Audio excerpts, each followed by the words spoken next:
Welcome back on my YouTube channel. तो आज हम क्या देखने वाले हैं, इस वीडियो में हम देखने वाले हैं बेसिक्स ऑफ टेक्निकल एनालिसिस, जिसमें हम कैंडलस्टिक के बारे में भी आज देखने वाले हैं। तो चलिए शुरू करते हैं। तो इस वीडियो में हम क्या कवर करने वाले हैं? सबसे पहले इसमें हम देखने वाले हैं कि टेक्निकल एनालिसिस क्या होता है। उसके बाद हम देखेंगे कि ये जो टेक्निकल एनालिसिस जो प्राइस के ऊपर डिपेंड होता है, तो ऐसे कौन से फैक्टर है जो आपके प्राइस के ऊपर अफेक्ट करते हैं। क्योंकि देखिए दोस्तों, प्राइस ऊपर नीचे क्यों होता है, आपको उसके रीजंस पता होने चाहिए। फिर हम देखेंगे कैंडलस्टिक के बारे में कि ये कैंडलस्टिक क्या होती है, थोड़ा हम कैंडलस्टिक का स्टडी करेंगे। और आखिर में देखेंगे कि अलग अलग टाइप ऑफ चार्ट्स क्या है, जैसे लाइन चार्ट है, बार चार्ट है, कैंडलस्टिक चार्ट है। और उसमें से आपको हर एक चार्ट के एडवांटेजेस और डिसएडवांटेज है, तो आप हर चार्ट आपके लिए किस तरीके से यूज कर सकते हैं आपके फायदे के लिए। तो चलिए शुरू करते हैं। सबसे पहले देखिए दोस्तों, ये टेक्निकल एनालिसिस क्या होता है। हमको पता है कि ये स्टडी ऑफ प्राइस होता है with the help of chart. मतलब आपके यहाँ पे चार्ट होता है और एक प्राइस का मूवमेंट आप देख के वो चार्ट से आप स्टडी करते हैं और आप प्रेडिक्शन निकालते हैं कि फिर क्या हो सकता है इस चार्ट में या इस स्टॉक में आगे। तो ये डील करता है आपके डिमांड और सप्लाई से। मतलब डिमांड और सप्लाई से ही आपका जो प्राइस है उसका मूवमेंट होता है। तो ये आप चार्ट में जो प्राइसेस के अलग अलग पैटर्न्स फॉर्म होते हैं, उसका स्टडी करके आप अंदाज़ा लगा सकते हैं कि ये जो स्टॉक है ये ऊपर जाएगा या नीचे जाएगा। फिर अभी हम देखते हैं कि ऐसे कौन से फैक्टर हैं जो स्टॉक के प्राइस के ऊपर अफेक्ट करते हैं। तो ये जो सारे फैक्टर है आपको डिटेल में पता होने चाहिए। सबसे पहले है डिमांड एंड सप्लाई। आपको पता है जब डिमांड किसी भी स्टॉक का बढ़ता है तो उसका प्राइस बढ़ता है, और जब सप्लाई बढ़ता है तो उसके अगेंस्ट उसका जो प्राइस है वो कम होता है। तो आपको पता होना चाहिए कि स्टॉक में डिमांड ज़्यादा है या सप्लाई ज़्यादा है, तो आप उससे अंदाज़ा लगा सकते हैं। दूसरा रहता है गवर्नमेंट पॉलिसीज। देखिए दोस्तों, गवर्नमेंट पॉलिसीज भी बहुत अफेक्ट करती है आपके स्टॉक के प्राइस के ऊपर। फॉर एग्जांपल, आजकल हम देखते हैं कि इलेक्ट्रिक व्हीकल जिसको स्पॉन्सर करने के लिए गवर्नमेंट अलग अलग पॉलिसीज निकाल रहा है। तो इसका मतलब क्या है कि जब ऐसे पॉलिसीज जब गवर्नमेंट लेके आएंगे, तो फिर वो जो कंपनियां हैं जो इलेक्ट्रिक व्हीकल के, तो उस कंपनी के शेयर के प्राइस में पॉजिटिव न्यूज आएगी और उसमें शेयर के प्राइस जो है वो बढ़ सकते हैं। तो मतलब ये ऐसे गवर्नमेंट पॉलिसीज अफेक्ट करते हैं आपके शेयर के प्राइस के ऊपर। फिर अगला है ग्लोबल मार्केट। देखिए दोस्तों, हमको पता है कि यूएस मार्केट है, जो डाउ जोन्स है। डाउ जोन्स जब कभी भी ऊपर नीचे जाता है तो उसका इम्पैक्ट इंडियन मार्केट में भी होता है, क्योंकि आजकल ग्लोबलाइजेशन हुआ है। तो ग्लोबल मार्केट का इम्पैक्ट भी बहुत ज़्यादा होता है। हमको पता है, हम एसजीएक्स निफ्टी भी देखते हैं। तो एसजीएक्स निफ्टी अगर सुबह निगेटिव आता है तो हमारा जो निफ्टी है वो भी मॉर्निंग में निगेटिव में ही ओपन होता है। तो इस तरीके से ग्लोबल मार्केट का इम्पैक्ट होता है हमारे प्राइस के ऊपर, मार्केट के ऊपर। फिर दूसरा आता है इंटरेस्ट रेट्स।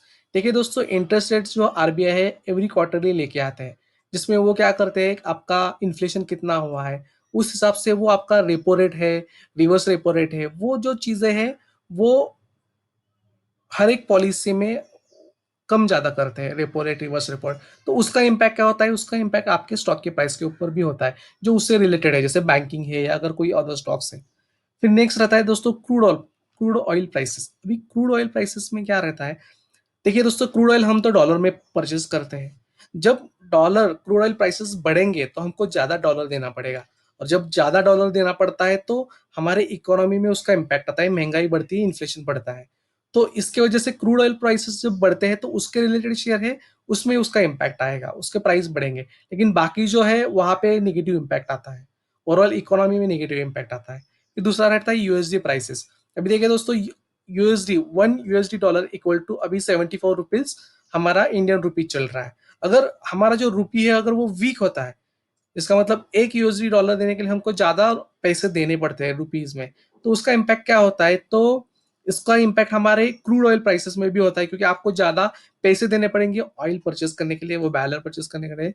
और दूसरी बात है कि उसका पॉजिटिव इम्पैक्ट भी कुछ जो आपके कुछ सेक्टर्स है उसमें भी होता है। उसमें से एक है आईटी सेक्टर, क्योंकि उसमें क्या होता है, उसमें एक्सपोर्ट जो बिजनेस है उसको फायदा होता है, क्योंकि उसमें उनको जो रिटर्न में पैसा मिलता है वो डॉलर में मिलने वाला है।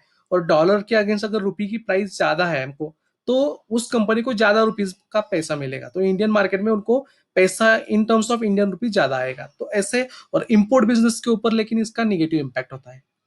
नेक्स्ट है वॉर। वॉर लाइक सिचुएशन जब होती है, जैसे इंडिया चाइना वॉर है या अमेरिका और नॉर्थ कोरिया वॉर है, अगर कोई सिचुएशन होती है तो उसका निगेटिव इम्पैक्ट आता है हमारे स्टॉक प्राइस के ऊपर।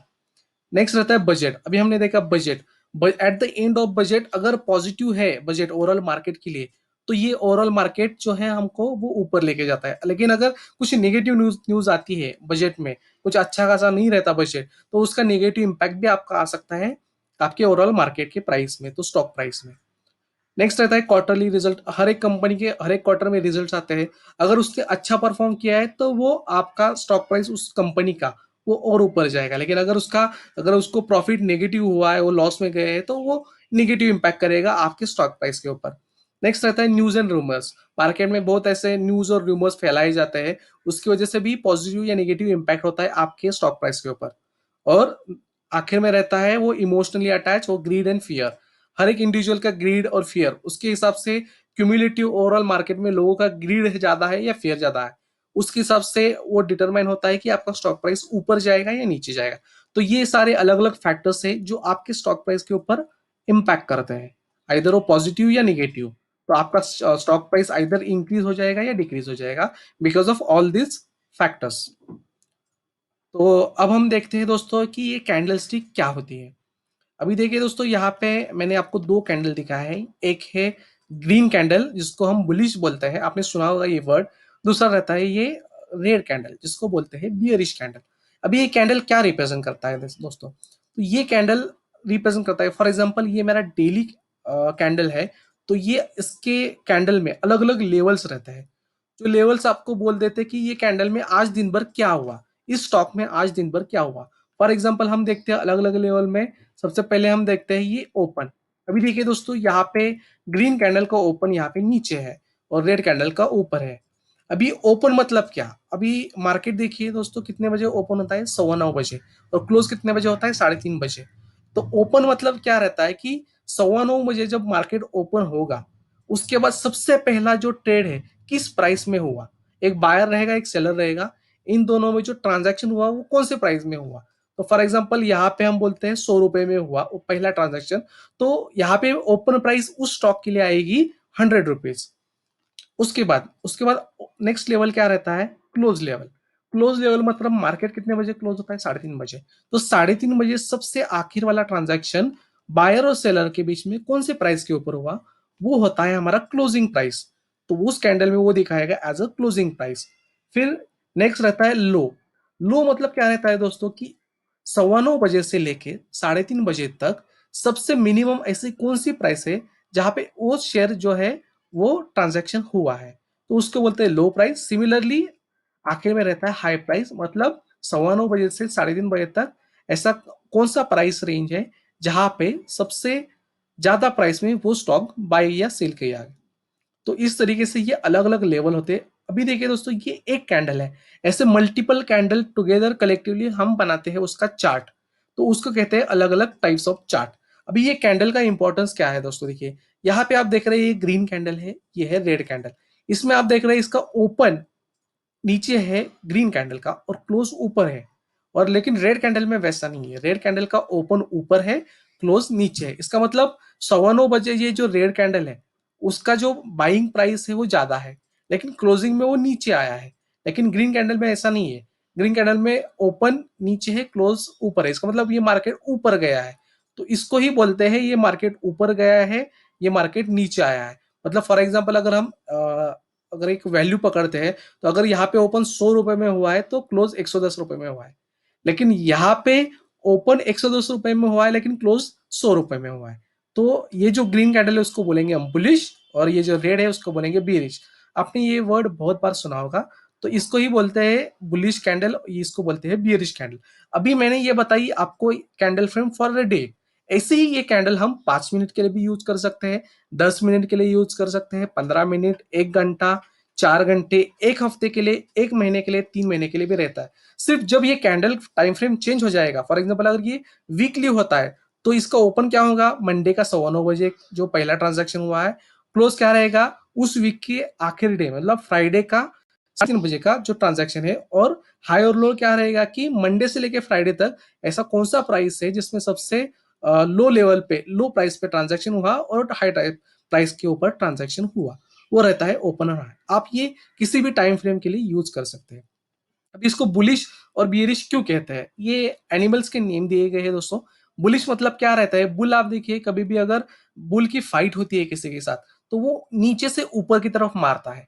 इसका मतलब स्टॉक में भी हम इसको बोलते हैं ये स्टॉक नीचे से ऊपर लेके जा रहा है, इसलिए उसको बुलिश बोलते हैं। और बियर क्या करता है? ऊपर से नीचे की तरफ मारता है। इसलिए ये जो नेगेटिव स्टॉक है, जो रेड कैंडल है, उसको हम बियरिश बोलते हैं क्योंकि ये ऊपर से नीचे प्राइस को लेके आ रहा है। तो ये था दोस्तों कैंडल स्टिक के बारे में। अभी हम देखते हैं डिफरेंट टाइप्स ऑफ चार्ट। अभी ये देखिए दोस्तों ये लाइन चार्ट है। लाइन चार्ट में आप देखेंगे यहाँ पे कुछ भी कैंडल नहीं है, सिर्फ आपको कंटिन्यूअसली ऐसे लाइन दिख रहे हैं। अभी ये लाइन चार्ट कैसे प्लॉट करते हैं? दोस्तों ये लाइन चार्ट जो रहता है वो उस दिन में जो क्लोजिंग प्राइस रहा उस स्टॉक का, उस सारे क्लोजिंग प्राइस हर एक दिन के लिए वो कनेक्ट करेंगे और उससे वो लाइन ड्रॉ करेंगे। तो उसको बोलते हैं लाइन चार्ट। लेकिन यहाँ पे आपको पता नहीं चलेगा कि ये नीचे ओपन हुआ या ऊपर ओपन हुआ है, ये सिर्फ क्लोजिंग प्राइस के ऊपर निकालते हैं। तो इसका एडवांटेज एक ही रहता है कि आपको ओवरऑल मार्केट डायरेक्शन पता चलता है। जैसे आप देखिए यहाँ से ऊपर गया, थोड़ा नीचे आया, फिर ऊपर गया, फिर अभी थोड़ा थोड़ा नीचे आ रहा है। तो इसका यूज आप सिर्फ डायरेक्शन देखने के लिए कर सकते हैं, लेकिन ओवरऑल ये कैंडल का ओपन लो हाई क्लोज ये आप इससे नहीं देख सकते। तो ये डिसएडवांटेज है आपके लाइन चार्ट से। दूसरा टाइप ऑफ चार्ट रहता है उसको बोलते हैं बार चार्ट। अभी ये बार चार्ट क्या है? इसमें भी देखिए दोस्तों एक कैंडल ही है, कैंडल टाइप ही है, सिर्फ इसमें डिफरेंस क्या है? इसका हाई लो तो आपको पता चलेगा, जो पॉइंट है lowest point of this candle and highest point of this candle. लेकिन ओपन और क्लोज ये देखने के लिए आपको एक रूल रहता है। जैसे ये बार चार्ट में जो ओपन रहता है उसका स्टिक जो है लेफ्ट साइड की तरफ रहेगा और क्लोज का राइट साइड की तरफ रहेगा। जैसे यहाँ पे देखिए इसका स्टिक जो है वो लेफ्ट साइड की तरफ है और ऊपर जो स्टिक है वो राइट साइड की तरफ है। तो हमको देखना पड़ता है कि लेफ्ट का स्टिक कहाँ पे है और राइट का स्टिक कहाँ पे है। उससे हमको अंदाजा लगा सकते हैं कि हम देखते हैं कि ये ग्रीन कैंडल है या रेड कैंडल है। इसमें भी वही प्रॉब्लम है कि आप इमीडिएटली पता नहीं कर सकते ये ग्रीन है या रेड है। इसको आपको हर बार क्लोजली देखना पड़ता है। तो ये इसका डिसएडवांटेज है। और सबसे लास्ट में जो सबसे ज्यादा यूज होता है उसको बोलते हैं कैंडलस्टिक चार्ट। ये देखिए दोस्तों आपको यहाँ पे डायरेक्शन भी पता चल रहा है। ये कैंडल रेड थी तो आपको पता है ये प्राइस नीचे आया होगा, ये रेड थी, ये ग्रीन है, ये ग्रीन है। तो आपको डायरेक्शन भी पता चल रहा है उस दिन का कैंडल के बारे में, उस दिन रेड थी या ग्रीन थी वो भी पता चल रहा है। फिर उसका हाई पता चल रहा है, लो पता चल रहा है, ओपन पता चल रहा है और क्लोज पता चल रहा है। तो ये अलग अलग चीजें आपको पता चल रही है ये कैंडलस्टिक चार्ट में। इसलिए ये दोस्तों बहुत ही ज्यादा यूज करते हैं इस कैंडलस्टिक चार्ट को। तो इस वीडियो में इतना ही था दोस्तों। तो मिलते हैं नेक्स्ट वीडियो में और डिटेल में टेक्निकल एनालिसिस में और बाकी चीज़ें हैं वो हम फर्दर डिटेल में देखेंगे। तो thank you for listening, bye bye and take care.